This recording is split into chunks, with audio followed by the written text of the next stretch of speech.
Bhagwan, please explain the difference between physical Amma Bagwan and the Satyalok Amma Bagwan and the Antaryamin Amma Bagwan. So for this you must understand, Amma and myself, we are not physical Amma Bagwan. We are only Avatar Amma Bagwan. That's all. We can give you a blessing. We cannot do things. This is done by Paramatma Amma Bagwan, who are the ones who are becoming physical to you in your homes or in the chambers. That is the Paramatma Amma Bagwan who actually do things. Now, we are only some kind of guides and we are blessing. So you should now get to the Paramatma Amma Bagwan who become physical to you. They would be helping you in all your affairs, totally and completely. They will take care of your spiritual growth, everything. And in case they become physical to you, you can be sure that when you die, you will be going to Vaikunt or Satyaloka above. That's where you'll be going. It means you have got your visa to go there. It's confirmed if you get it physically.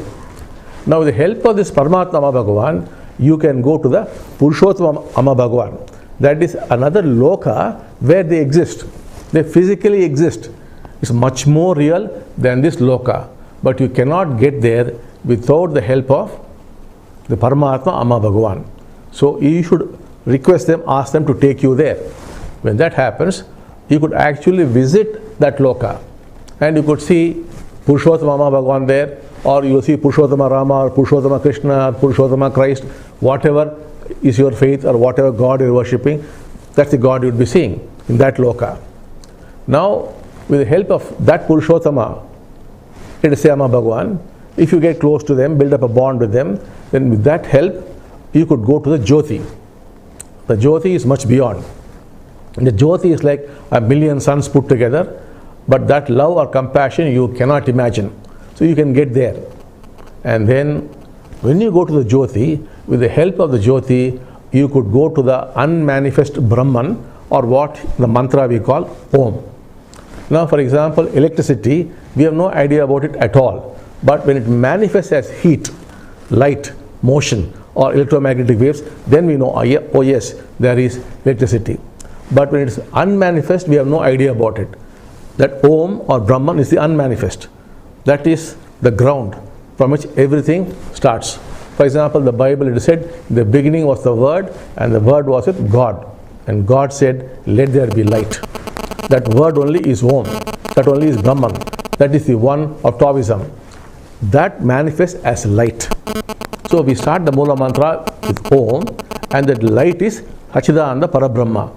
That's the Mula Mantra. It says Om Hachidananda Parabrahma. That becomes the Purushottama. That light becomes the Purushottama. And therefore we say Purushottama. That Purushottama becomes the Paramatma. That's why the mantra says Paramatma. And that Paramatma has created the avatar. So we say Bhagavati Samayita Bhagavate Namaha. That's what you are reciting every day without knowing what it means.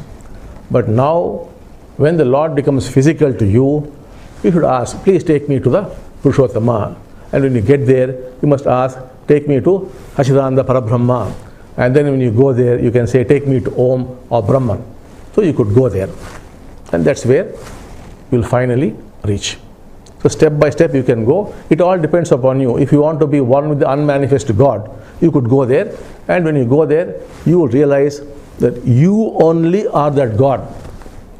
In the beginning you see the avatars, you see, then you see the Paramatma, then you see the Purushottama, then you see the light. But when you go into Om, the Brahman, you only are that. You alone exist. You are everything. There is nothing else. You are only that sublime God, the highest God, the God of gods. That you only are that. All this is only a journey towards that. Suddenly you discover you only are that. Then you say, Tattvamasi, thou art that. Or Aham Brahmasmin, I am the Brahman. So all these teachings of the Upanishads, they become reality to you. So Adi Shankara got there. People like Ramanujacharya, Madhvacharya, Namdev, Chaitanya. So all these people, Christ, Guru Nanak, all of them went up to the level of Purushottama, the Arvas, the Nayanmars. They could have gone above if they wanted to, but they wanted to stay there. That's what they preferred. Some went into the Jyoti like Ramalinga Swami, who said Arut Perun Jyoti, Tani Perun Karanai. So they went there, and people like Adi Shankara went beyond Jyoti into Brahman. So this is a matter of discovery. It all depends upon you where you want to go. But you must start with the Paramatma who becomes physical to you. That is the beginning of the journey. Once it happens, everything is automatic thereafter. It all depends on your passion and your seeking.